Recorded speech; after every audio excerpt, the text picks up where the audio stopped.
military. Yes, that's the picture. That's the one you remember, right? Yeah. Yeah. What was the name of that island again? Vieques. Vieques? Vieques? Viequus. Vieques. And this island had coconut trees, and the natives, bare feet, used to climb that tree. I said, how did they do it? I don't know. But anyway, they used to drop the coconuts, and these are some of the guys. As I say, I was a Navy man, but in the Marines.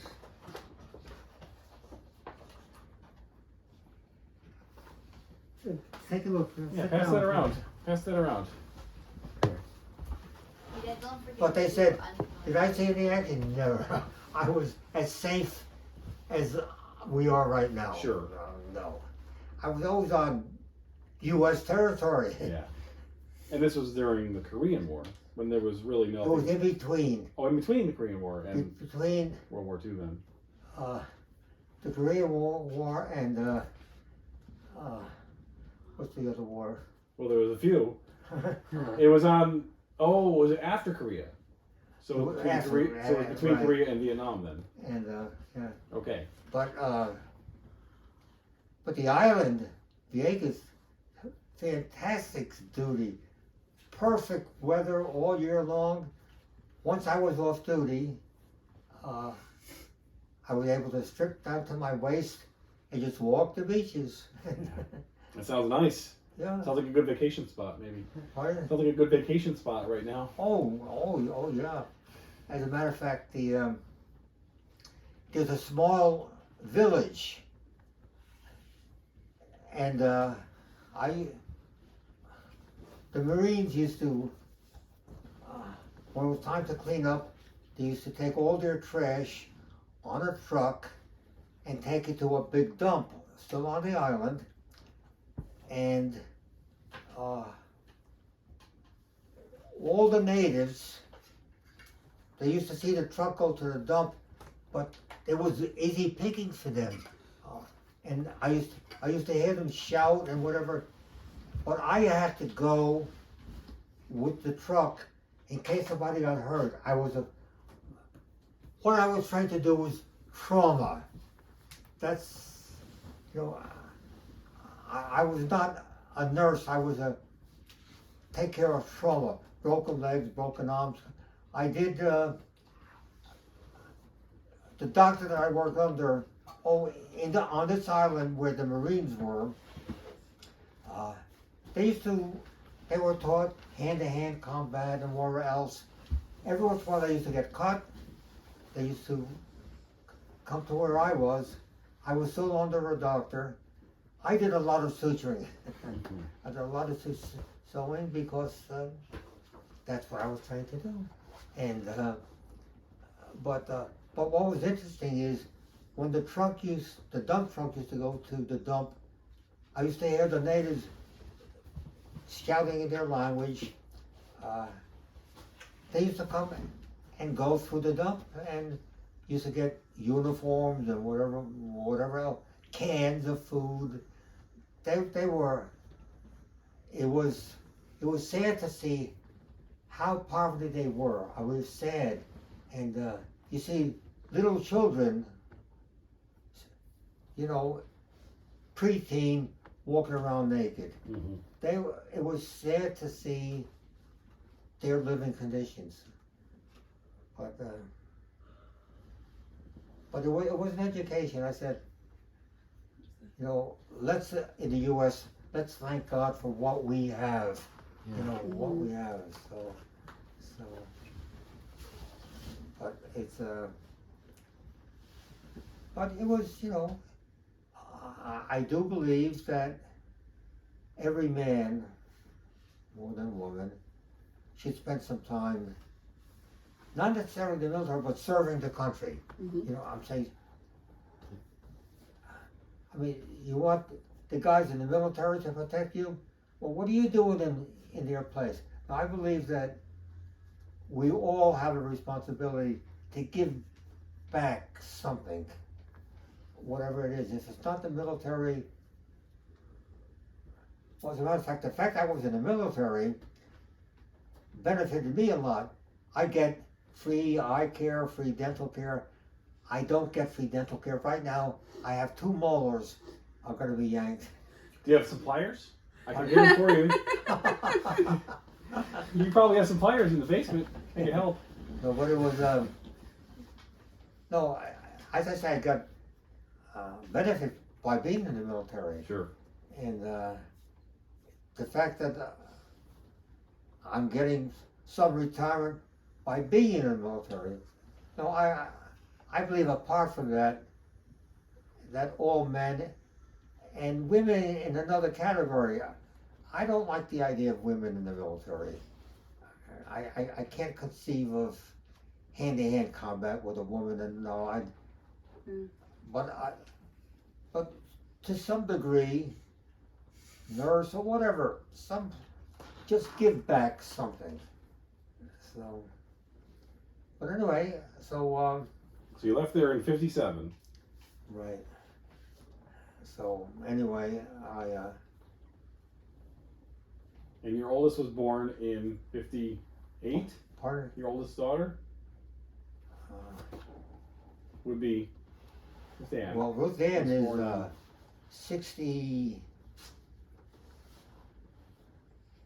62, is it? So she was born. She says, "Dad, I'm getting older." I says, thank God you're able to reach that. I says, take a look at me. Yeah. I said, if I didn't reach 92, I would have gone a long time ago. So I'm blessed that I was able to reach 92. Sure. So you came back. You were married during the time you were deployed in with Vieques. You were married then, right? no, No. I got married right after. What happened is one of the doctors I worked on, he says, you're pretty good. Go to OCSS, Officer Candidate School, and you come out as an officer, and good pay. I spoke to my fiance at that time and said, here's what I'm being offered. And she says, how long? I said, I have to enlist for 4 years. And she says, forget it. The reason is, one of my relatives, who's now a dentist, he went through this, but he says the negative part of that is the family is in one base, they move from base to base. The kids don't get accustomed to a school system. They go from one school system to another. It's tough on the kids. And so she says, forget it. I says, I agree. So right after I was discharged, I think 2 weeks later I was married. She did not want to wait to the That's awesome. And then you had Aunt Ruth Ann right away. Pardon? You would have had Aunt Ruth Ann then right away. She was born in 59 or 58, had to be. Yeah, So she was right there. right. So how did you, okay, I'm skipping a couple steps. You left the military in 57, but you were already engaged. How did you meet Grandma? Church. You met her in church in New Jersey. In New Jersey, church, Okay. right. And you must have been dating seriously before you started teaching then. I was working. I did not go to college directly. We did not have the money at that time, and I was working in a chem lab. There's another story there. I wanted a job so bad in that chem lab, I just didn't get it. But anyway, I worked at a chem lab, and I had a good job, and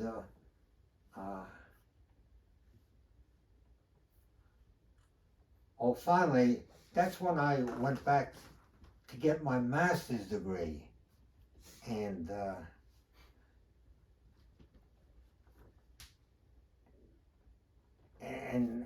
that's when And that's when I got married. Yes, that's when we got married. Yeah. Okay.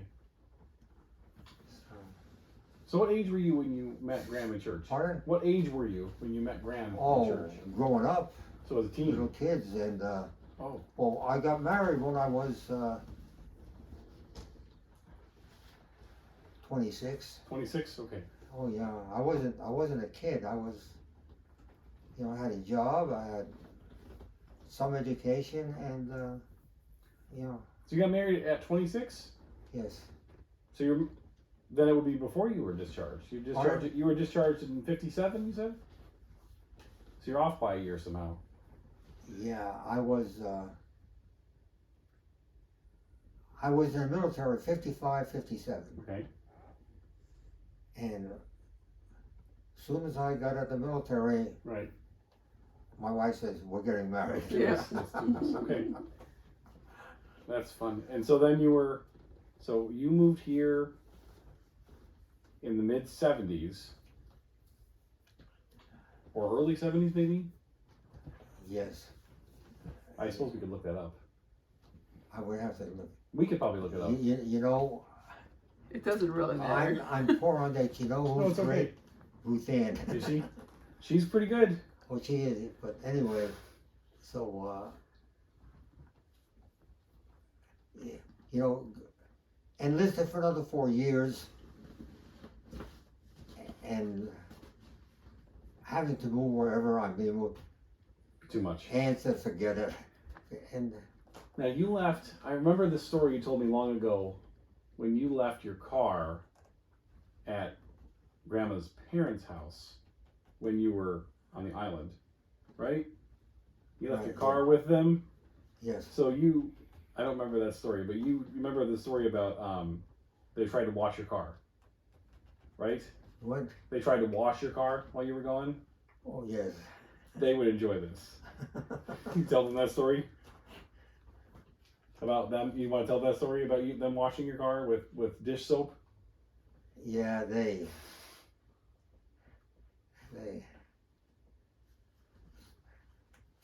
were washing inside and out, inside with the hoses. I said, you know how long it's gonna take to dry?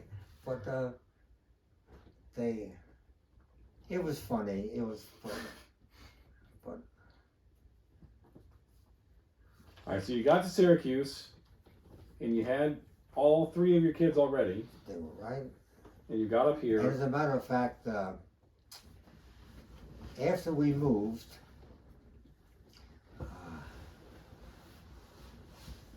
Naomi was seeing Ken. Yeah, Was seeing Ken, yeah, that happened. and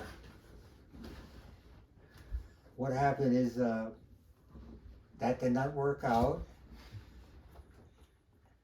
and she already had children, so they moved in here. That's me. So anyway, they moved in, but now I have a daughter and 2 children, so we had to.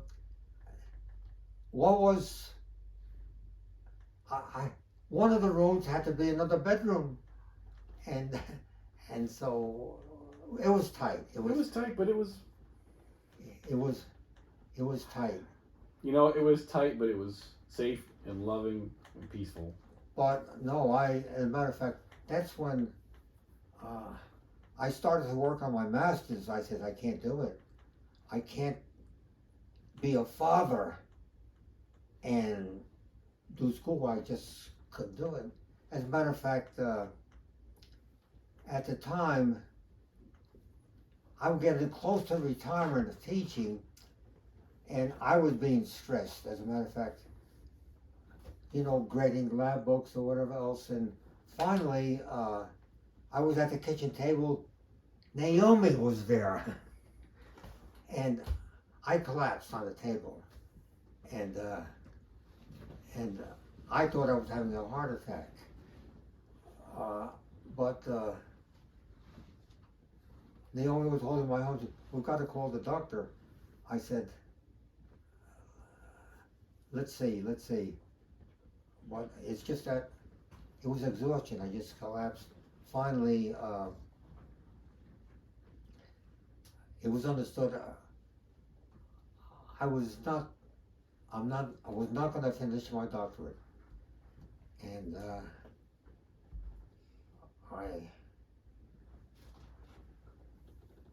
But anyway, so where was I? I just continued to,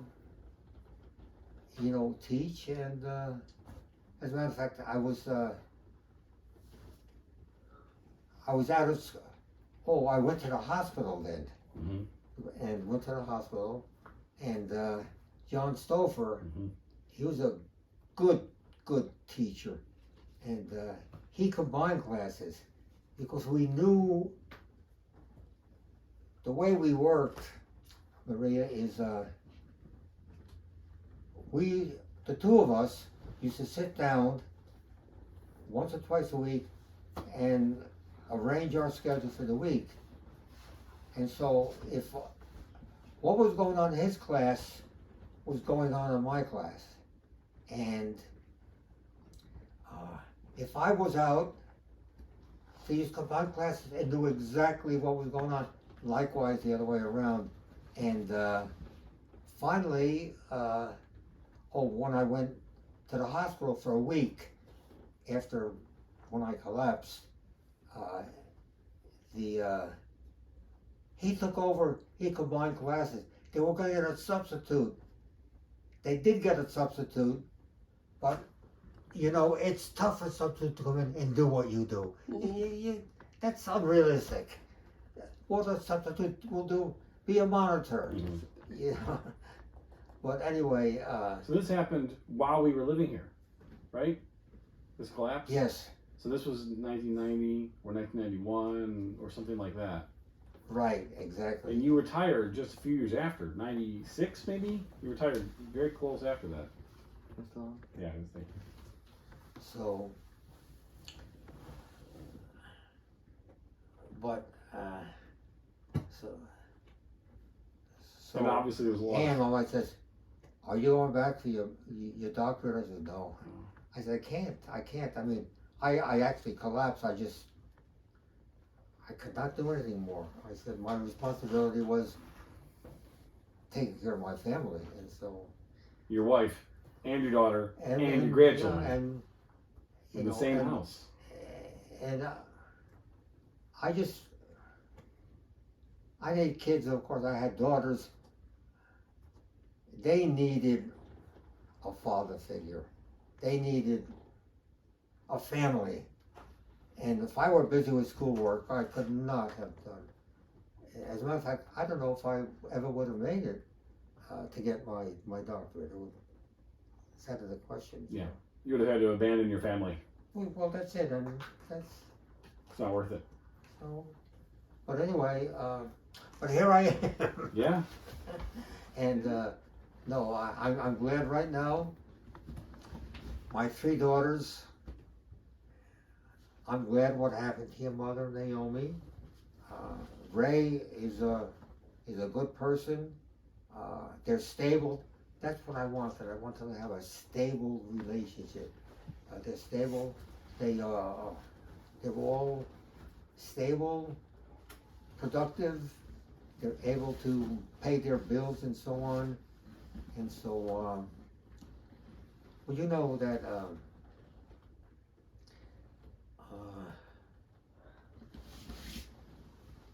let me get my family straightened out. That Natalie, that's Ruth Ann's daughter, married, he's an engineer. By the way, you're what, a mechanical engineer? That's right. Okay, he's a mechanical engineer too. He's a very good, responsible job. He got the big car that they give him, a Cadillac, and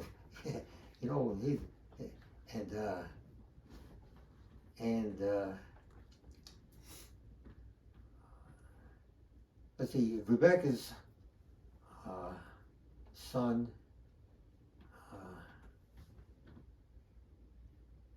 she married a, no, son, he became an engineer, mechanical engineer, good job, but he did not, he said, all I'm doing is working at a computer, and somebody said, most engineers do that. He says, I can't stand it. So he left being an engineer. He left a good job. And you know what he does now? Landscaping. And he has a booming business. He's doing great. Yeah. Yeah. This is Ben you're talking about. Pardon? This is Ben. Ben, Yeah, right. sure. He does landscaping. He's in demand. He's making more money now than he did. But his wife is also, she has a very good job. Mm-hmm. She's, I don't know, she said she's a technician. You know, you go in and you go with these devices, you go through a tube, being x-rayed and everything else. She was number one in her class. And so she has, so Ken is benefiting. He has,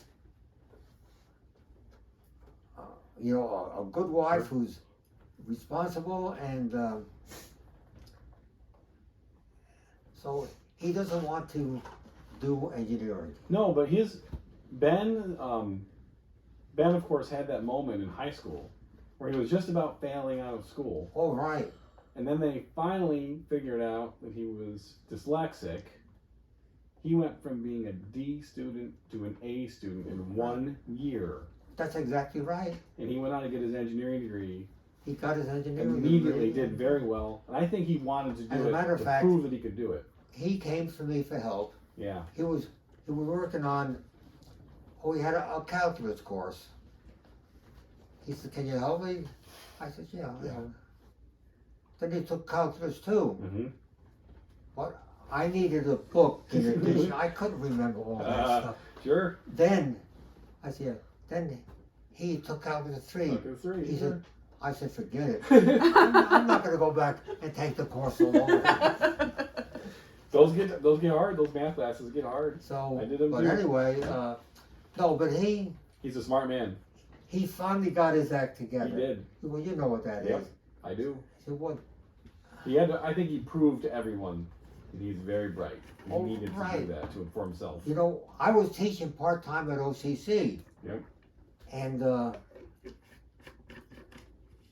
lot of the people in that class that I was teaching, they were not high schoolers.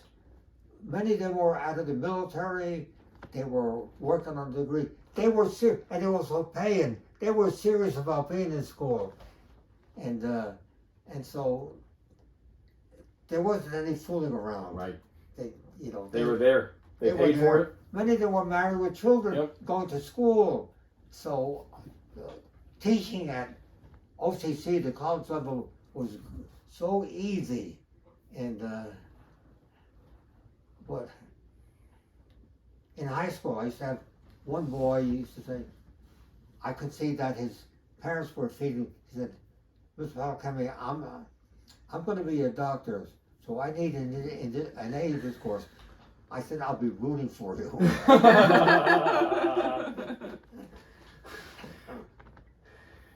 Okay, so that brings us. I'm going to rewind again, because there's a period of your life